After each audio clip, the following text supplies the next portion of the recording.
Hello बच्चों, good morning. कैसे हैं आप? उम्मीद करती हूँ कल का पेपर सबका अच्छा हुआ होगा। कोर्स बी और कोर्स ए दोनों का ही उम्मीद करती हूँ। लेकिन एक प्रश्न मेरे सामने आया है जो कि कंफ्यूजन वाला था और मैं आपसे भी शेयर करना चाहती हूँ कि आप भी अपना चेक करें। ये एक प्रश्न है, समाज से रिलेटेड है। इसमें एक बच्चे ने मुझे ये प्रश्न भेजा कि इसमें से सही क्या है उत्तर। तो ये पीताम्बर का सही युग्म है। ये कोर्स बी का प्रश्न था। तो पीले हैं अंबर जिसके, ऑप्शन इस तरह से 4 दिए हुए हैं। पीले हैं अंबर जिसके, बहुब्रीहि समास। पीला है जो अंबर, बहुब्रीहि समास। पीला अंबर, अव्ययी भाव समास। और पीले हैं अंबर जिसके, यानी ए और डी का सेम विग्रह दिया हुआ है और यहाँ पे कर्मधारय दिया हुआ, ऊपर बहुब्रीहि लिया हुआ है। और बच्चा कंफ्यूज हो गया, उसने डी को सही माना है, सही करके आया है। जबकि यहाँ पे जिसके शब्द दिया हुआ है, जिसके, उस बच्चे ने कहा कि अर्थात तो लिखा ही नहीं था। अरे अर्थात नहीं लिखा था, ठीक है, लेकिन आप ये सोचो ना, जिसके शब्द दिया, जिसके का मतलब है किसी पर्सन के लिए, किसी व्यक्ति के लिए, किसी व्यक्ति की पहचान दी गई है ना। पीले हैं अंबर जिसके, अर्थात तो अपने आप चल रहा है, या फिर आप क्वेश्चन मार्क करके पूछ, अपने आप से क्वेश्चन कर सकते हैं कि किसके पीले हैं अंबर, किसके। तो अपने आप आंसर आ जाता है कि किसके का उत्तर क्या होगा, है ना। तो यहाँ पर थोड़ी सी अपनी कॉमन सेंस लगानी होती है, क्योंकि इस तरह के घुमावदार प्रश्न आ जाते हैं। और ये प्रश्न मैं उनके लिए बता रही हूँ जो जिनका अभी एग्ज़ाम होना है, जैसे कि हरियाणा बोर्ड के अभी एग्ज़ाम होने हैं। तो यहाँ पर पीले हैं अंबर जिसके, अर्थात नहीं लिखा, इसका मतलब ये नहीं कि ये बहुब्रीहि नहीं है। इसको आप इस तरह से घुमा के पूछ, अपने आप से पूछ सकते हैं। ये पहचान है ना, पीले हैं अंबर जिसके, तो अर्थात विष्णु जी। अगर हम कहें कि बड़ा है उदर जिसका, अब यहाँ पे अपने आप से क्वेश्चन करें, आप किसी बच्चे से पूछे, क्वेश्चन करें। अब एक होता है ना, भी पहेली पूछते हैं, जरा बताना, पहेली बताओ कि बड़ा पेट है जिसका वो कौन है। तो सिंपल भाषा में हम ऐसे कहेंगे ना, बड़ा पेट है जिसका वो कौन है, तो हम कहेंगे गणेश जी। अब गणेश जी एक पहचान, गणेश जी के पहचान वाले शब्द हम किसी से पूछ रहे हैं। पीले हैं अंबर जिसके, ये भी एक पहचान वाले शब्द हैं। अब जिसके के अर्थ में किसी व्यक्ति का ही नाम लेंगे ना हम, क्वेश्चन मार्क है आगे। तो ये ध्यान रखो कि इस तरह के घुमावदार प्रश्न आ जाते हैं, जिसको हमें समझना, इसलिए कहते हैं कि रटो मत, इसको समझो। अगर मैं कहूँ कि पीली बिंदी है जिनकी, पीली बिंदी है, या फिर बड़ी बिंदी है जिसकी, आज इस समय सिंगर है ना एक उषा उत्तुप जी, तो उषा उत्तुप जी की बिंदी बहुत बड़ी सी होती है। तो हम एक पहचान बता रहे हैं, बड़ी है बिंदी जिनकी, है ना। तो बड़ी बिंदी जिनकी अर्थात उषा उत्तुप जी। तो जिनकी अर्थात अपने आप आ गया, या फिर क्वेश्चन मार्क लगाओ। तो क्वेश्चन मार्क लगा के आप देखेंगे तो आपको आंसर में जो व्यक्ति का चेहरा आएगा या व्यक्ति विशेष की बात होगी, वो अपने आप उसकी पहचान हो गई, है ना। अब या ये जो शब्द है ये पहचान वाले होते हैं।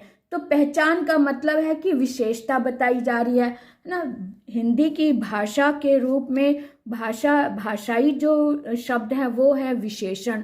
और वैसे सीधी सादी भाषा में हम कहें कि पहचान वाले जो शब्द होते हैं वो विशेषण कहे जाते हैं। हम आम भाषा में कहते हैं उसकी पहचान क्या है, यानी कि उनके विशेष गुण क्या हैं, उनकी पहचान क्या है, तो है ना। तो इस तरह के शब्द जब आते हैं तो उसको हम अपनी तरीके से सोचकर जब देखते हैं तो वो हमें अच्छे से समझ में आ जाते हैं। और इसलिए मैं बता रही हूँ कि क्वेश्चन मार्क लगा के देखो तो आपको जो उत्तर मिलेगा, आपको खुद ब खुद समझ में आ जाएगा कि हाँ ये पहचान है किसी की, ये विशेषण वाले शब्द हैं। और विशेषण वाले शब्द जिसके भी इतने सारे होते हैं वो, और लेकिन वो व्यक्ति वहाँ नहीं होता।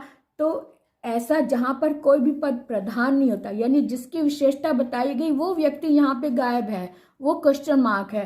तो ऐसा प्रश्न, ऐसा उत्तर जब आपके सामने आए तो समझ लो कि वो बहुब्रीहि समास है ना। अब जहाँ पे कर्मधारय तब होता, पीले हैं अंबर, पीले हैं जो अंबर, जो अंबर यानी कि हमारे सामने रखी हुई चीज। नीला है जो कंठ, अगर यहाँ पे नीला कंठ ड्राइंग बनी हुई है, कंठ भी बना हुआ है, दोनों चीजें पास पास है, साथ साथ रखी हुई हैं, तब तो हम कहेंगे कि ये कर्म धाराएं है।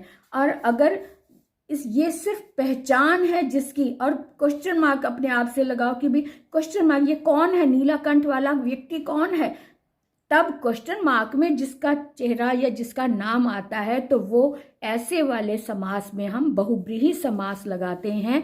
ये चीज छोटी सी बात समझाना चाह रही थी। अब यहाँ पे एक प्रश्न दिया हुआ है, ये 12वीं का प्रश्न है, 12वीं क्लास का, हाँ ये 12वीं कक्षा का प्रश्न है। इसमें समास से रिलेटेड जो प्रश्न आया है वो इस तरह से आया है, ये है पीताम्बर में कौन सा समास है। यहाँ पे पीताम्बर में कौन सा समास है, ये प्रश्न आया है ना।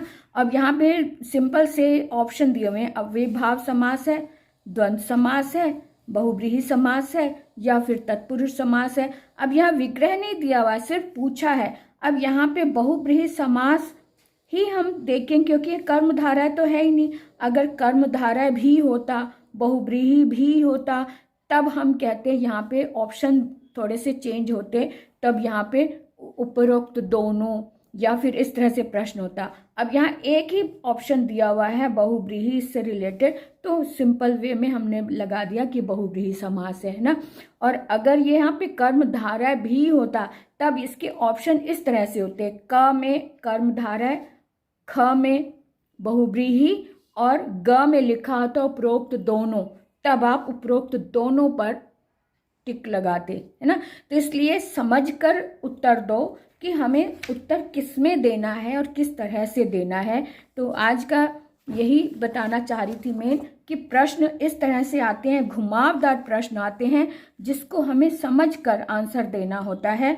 अब यहाँ पे एक प्रश्न आया है, ये विद्याधन, इस प्रश्न में दिया हुआ है कि विद्याधन इस समस्त पद का सही समास, विग्रह और समास के नाम के चयन करें।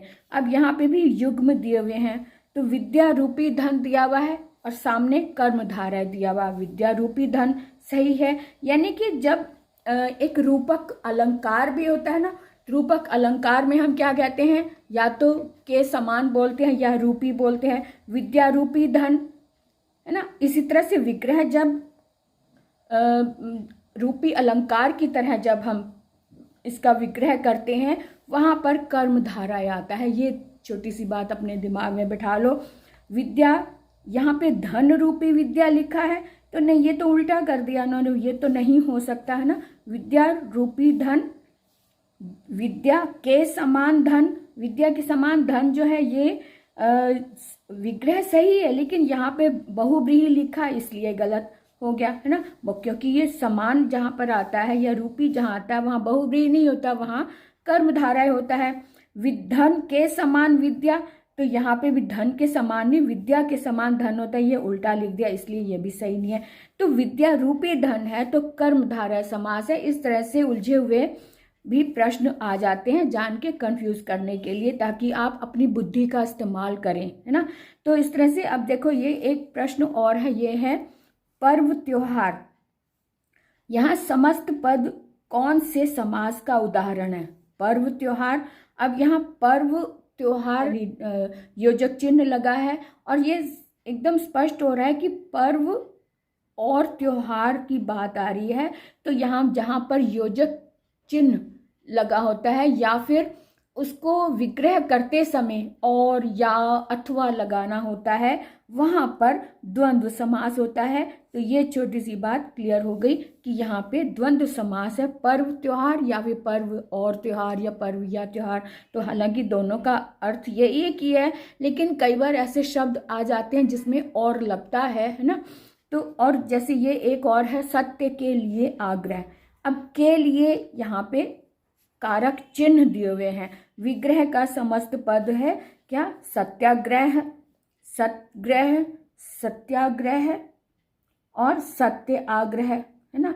तो सत्याग्रह, क्योंकि सत्य और आग्रह को इन्होंने यहाँ पे संधि की हुई है। सत्याग्रह को मिलाकर अगर संधि करेंगे तो सत्याग्रह बनेगा। तो इसलिए सत्याग्रह यह सही शब्द है। सत्य के लिए, आग्रह ये विग्रह के लिए, इसका समस्त पद होगा सत्याग्रह, आ की मात्रा वाला।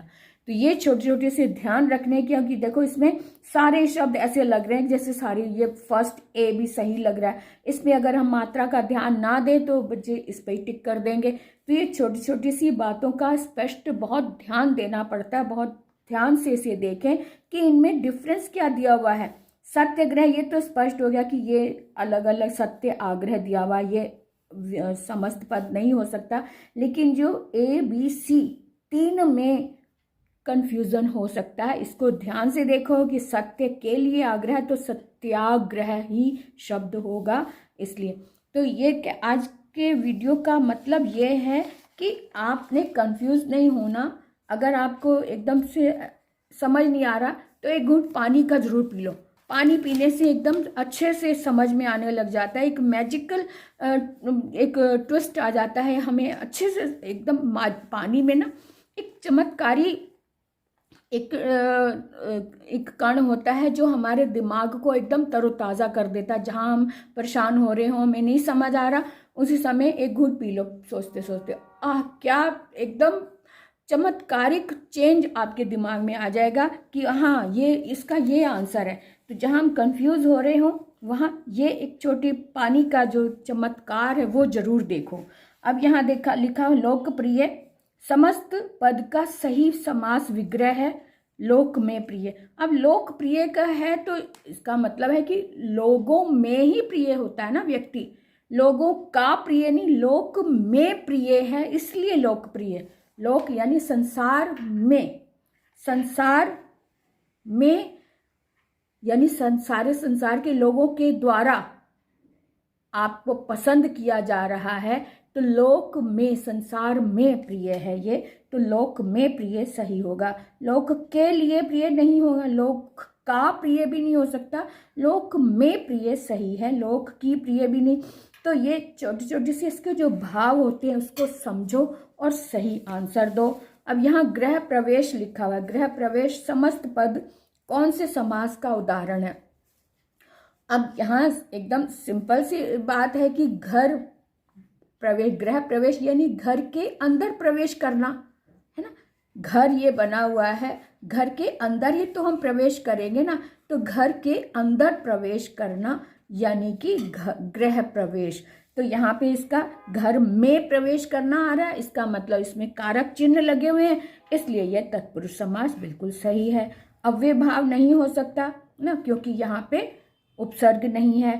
कर्म धारा भी नहीं हो सकता क्योंकि यहाँ पे के समान या रूपी नहीं दिया हुआ है। बहुव्रीहि भी नहीं हो सकता क्योंकि ये विशेषण रूप नहीं है, ये सिंपल शब्द है कि गृह में, घर के अंदर प्रवेश करने की बात हो रही है, इसलिए तत्पुरुष समास एकदम सही उत्तर है। तो इसी तरह से आपने भी समझकर प्रश्नों के उत्तर देने हैं अगर आपके सामने इस तरह का प्रश्न आ जाता है। तो आज की बात इतनी ही है। अगर आपके मन में कोई और प्रश्न है, आप पूछना चाहते हैं, आप क्या सॉल्व करके आए हैं, कुछ बताना चाहते हैं, तो कमेंट बॉक्स में लिखकर मुझे ज़रूर बताएं, आपको उत्तर ज़रूर मिलेगा। तो आज के लिए बाय बाय।